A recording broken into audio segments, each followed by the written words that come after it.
Assalamualaikum warahmatullahi wabarakatuh. Halo adik-adik, jumpa lagi dengan Rumah Belajar Cemerlang. Adik-adik, kita akan melanjutkan membahas mengenai asesmen kompetensi minimum atau AKM yang kita bahas kali ini tentang literasi membaca untuk SMA, MA atau SMK. Sebelum kita memulai, mari kita baca basmalah dulu ya. Bismillahirrahmanirrahim. Nah, sebelum melanjutkan menonton video ini, jangan lupa subscribe, like, komen, dan tekan tombol loncengnya. Simak videonya sampai habis ya. Terima kasih. Nah, di sini ada bacaan dengan judul Wujud Masa Depan pada Baterai Lithium Ion. Nah, bacaan di sini tepuk tangan pecah saat pengumuman Nobel Kimia 2019 menyebutkan nama 3 ilmuwan, John Goodenough, Stanley Whittingham, dan Akira Yoshino, bakat penemuan, pengembangan, dan penerapan baterai lithium ion seakan mengubah cara manusia dalam menggunakan energi. Ganjaran piagam Nobel Kimia dan hadiah 9 juta krona Swedia jadi oleh-oleh atas penemuan mereka yang revolusioner. Bayangkan, andai saja dunia modern belum menemukan baterai lithium ion hingga saat ini, mungkin kita belum mengenal ponsel pintar, laptop, atau kendaraan listrik. Semuanya masih mengandalkan baterai konvensional alkali standar yang mudah lemah daya dan eksplorasi bahan bakar fosil dalam jumlah besar. Melihat potensi besar energi yang dihasilkan tersebut, ilmuwan asal Jepang Akira Yoshino mengkomersilkan baterai lithium ion di tahun 1985 setelah menghilangkan lithium murni yang terdapat di dalam baterai. Alkali baterai yang dihasilkan jadi lebih aman dan punya daya pakai lebih lama. Setelah kemudian cukup sukses dan dianggap sudah bisa diterapkan secara komersial, material dari baterai lithium ion saat ini dikategorikan sebagai katoda berbahan LiCOO2, anoda berbahan grafit, elektronik berbahan LiPF6EC, DEM, dan IMG, dan separator menggunakan bahan polyprofen. Nah, ini dari bacaan ini nanti ada beberapa pertanyaan. Pertanyaan yang pertama, pernyataan di bawah ini berkenaan dengan hal-hal yang terjadi pada baterai. Lingkari benar atau salah di setiap baris. Nah, di sini ada 3 pernyataan. Nanti jika benar kita lingkari benar, jika salah kita lingkari salah. Pernyataan yang pertama, reaksi yang terjadi di anoda adalah reaksi oksidasi.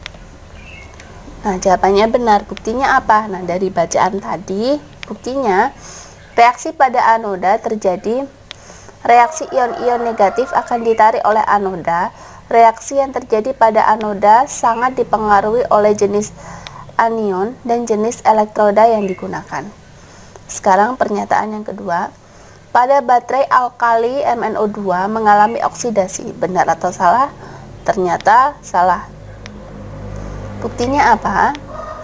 Pada baterai alkali MnO2 mengalami oksidasi adalah salah karena zat yang mengalami oksidasi disebut reduktor. Nah, sekarang pada pernyataan yang ketiga, saat baterai digunakan, elektron mengalir dari anoda ke katoda. Nah, jawabannya benar. Buktinya apa? Ini ketika anoda dan katoda baterai terhubung ke rangkaian, reaksi kimia terjadi antara sisi anoda dengan elektrolit. Reaksi ini menyebabkan elektron mengalir melalui rangkaian menuju ke katoda, dan hal ini menyebabkan reaksi kimia lain terjadi antara sisi katoda dengan elektrolit. Nah, seperti itu. Sekarang kita lanjut pada pertanyaan berikutnya. Sebuah baterai lithium diisi ulang dengan kuat arus 2,1 ampere selama 4 jam. Selama pengisian daya tersebut, jumlah mol elektron yang dimasukkan ke dalam baterai adalah sekitar, di sini ada beberapa jawaban, yang A 4 mol, B 2 mol, C 1 mol, dan D 0,3 mol. Nah, di sini sudah diketahui kuat arus listrik atau I itu 2,1 A dan waktunya 4 jam. Nah, caranya untuk mencari mol atau molekulnya itu I kali T, watt arus kali waktu per mol. 1 mol itu berapa? 1 mol itu 96.500. Nah, tinggal kita masukkan saja, jadi 2,1 kali 4 kali 3.600. Nah, 3.600 itu 1 jam itu 3.600 detik ya. Jadi 2,1 kali 4 kali 3.600 per 96.500 sama dengan 0,303 mol. Nah, ini keterangannya tadi ya. 96.500 itu secara eksperimen diperoleh bahwa 1 mol elektron memiliki muatan listrik sebesar 96.500 coulomb. Nah, jadi jawabannya yang D ya, 0,3 mol. Soal selanjutnya, pernyataan yang benar berdasarkan teks yang kita baca tadi. Yang A, jika baterai lithium ion hingga saat ini belum ditemukan, mungkin ponsel pintar, laptop, atau kendaraan listrik akan lebih modern. Nah, ini salah, nggak mungkin ya. Tadi kan kalau belum ditemukan maka akan tetap sama, tidak modern. Kemudian baterai lithium murni yang terdapat di dalam baterai menghasilkan baterai yang lebih aman dan punya daya pakai lebih lama. Nah, tidak mungkin. Saat ini baterai lithium ion sudah mencapai titik stabil sebuah baterai dan tidak akan digantikan dengan baterai model baru lainnya. Kemudian dapat dipastikan asupan energi dari baterai akan meningkat sangat besar di masa depan. Nah, yang benar itu yang D. Nah, dari masa ke masa pasti akan meningkat. Nah, soal selanjutnya, nah di sini bacaan yang tadi. Nah, ini bukti yang nomor 8 tadi. Asupan energi dari baterai akan meningkat sangat besar di masa depan. Otomatis pembangkit listrik akan bekerja lebih keras, menghasilkan puluhan hingga ratusan megawatt. Selanjutnya, pertanyaan berikutnya. Tiongkok merupakan produsen terbesar baterai lithium ion dunia dengan kapasitas 16,4 gigawatt hour pada tahun 2016. Produksi baterai lithium ion Tiongkok diprediksi mencapai 6 kali lipat pada tahun 2020 atau setara dengan yang A 110 gigawatt hour, yang B 100, C 90, D 80. Caranya gimana? Nah, pada tahun 2020 tadi diprediksi sebanyak 6 kali kan. Jadi 6 kali dikali 16,4 gigawatt hour. Jadi sebanyak 98,4 gigawatt hour atau mendekati dengan 100 gigawatt hour. Nah, jadi jawabannya yang B. Kemudian pertanyaan selanjutnya. Nah, di sini ada sebuah grafik. Pertanyaannya, nah jumlahnya berapa sih? Berdasarkan grafik di atas, berapa jumlah produksi baterai lithium ion keempat negara tersebut? Nah, jumlahnya ini 40. Nah, 40 ini ditambah dengan 110, ditambah dengan 30, ditambah dengan 10, jadi totalnya ada 190 gigawatt hours. Nah, jadi jawabannya yang B.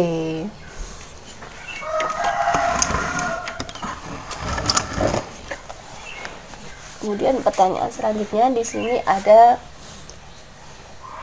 sebuah bacaan tentang respirasi seluler.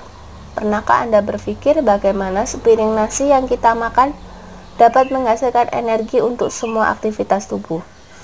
Nasi mengandung zat gizi berupa karbohidrat yang merupakan sumber energi utama bagi tubuh.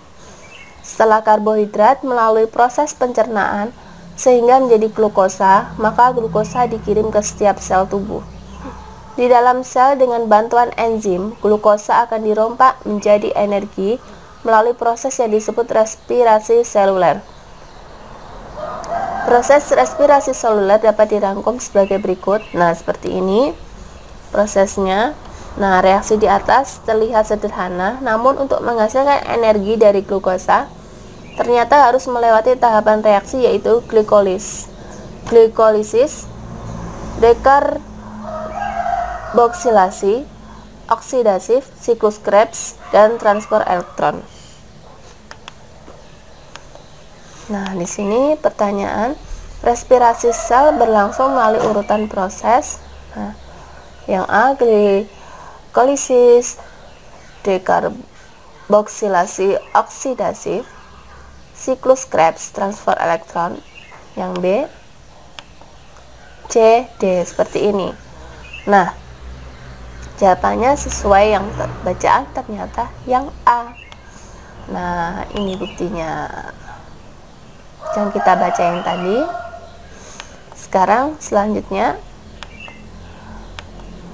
Nah, selanjutnya berdasarkan reaksi kimia respirasi seluler pada teks, tentukanlah pernyataan-pernyataan berikut benar atau salah. Nah, di sini ada 3 pernyataan. Pernyataan yang pertama, glukosa berperan sebagai bahan bakar dalam respirasi seluler. Nah, itu benar atau salah? Nah, ternyata jawabannya benar. Buktinya apa? Di dalam sel dengan bantuan enzim, glukosa akan dirombak menjadi energi melalui proses yang disebut respirasi seluler. Kemudian pernyataan yang kedua, CO2 yang merupakan hasil samping respirasi seluler dapat meracuni tubuh. Nah, pernyataan ini benar. Buktinya apa sih? Terlalu tingginya kadar karbon dioksida dalam tubuh bisa menyebabkan keracunan karbon dioksida. Karbon dioksida yang terlalu tinggi dapat menyebabkan masalah kesehatan serius, yaitu asidosis. Kemudian pernyataan yang ketiga, glukosa merupakan senyawa organik yang kandungan energinya dapat langsung dipakai oleh otot. Pernyataan ini salah. Nah, harusnya gimana? Glukosa tidak dapat langsung dipakai oleh otot karena glukosa harus dioksidasi dahulu menjadi ATP atau energi siap pakai. Nah, pernyataan berikutnya, menurut kamu apa hal yang menarik dari paparan penulis di paragraf pertama? Nah, pada paragraf pertama yang saya garis bawah ini tadi. Nah, hal menarik dari paparan ini adalah cara penulis mengawali paparannya dengan pertanyaan yang menggugah pembaca agar dapat merealisasikan topik yang akan dibahas dengan pengetahuan awal pembaca. Nah, selanjutnya, menurut pendapatmu, apakah nasi dapat digantikan oleh sumber makanan lain untuk menghasilkan energi? Jelaskan. Dapat, karena nasi mengandung karbohidrat yang dapat digantikan oleh makanan lain yang juga mengandung karbohidrat. Contohnya kentang, ketela, ubi, dan lain-lain. Nah, kemudian pertanyaan berikutnya. Kandungan kalori nasi putih yang panas dan yang sudah dingin adalah sama, yaitu 175 kilokalori per 100 gram. Pembedanya adalah indeks glikemik nasi dingin lebih rendah daripada nasi yang masih panas, sehingga nasi dingin lebih lama dicerna dibanding nasi panas. Jika seseorang dianjurkan memakan nasi sebanyak 45-60 gram sehari, maka setara dengan berapa kilokalori? Yang A 75,75 sampai 105, yang B 75,75 sampai 106, yang C 78,75 sampai 105, yang D 78,75 sampai 106. Nah, gimana caranya kita mencari interval bawahnya dan interval atasnya? Interval bawahnya ini tadi nasi sebanyak 45, interval bawahnya 45 dan atasnya 60. Jadi 45 dikali dengan kilokalorinya tadi 175 per 100, jadi ketemu 78,75 kilokalori. Kemudian interval bawahnya yaitu 60 gram tadi. 60 dikali 175 per 100, maka didapatkan 105. Jadi jawabannya yang C, 78,75 sampai 105. Nah, demikian pembelajaran kali ini, semoga bermanfaat ya. Wassalamualaikum warahmatullahi wabarakatuh.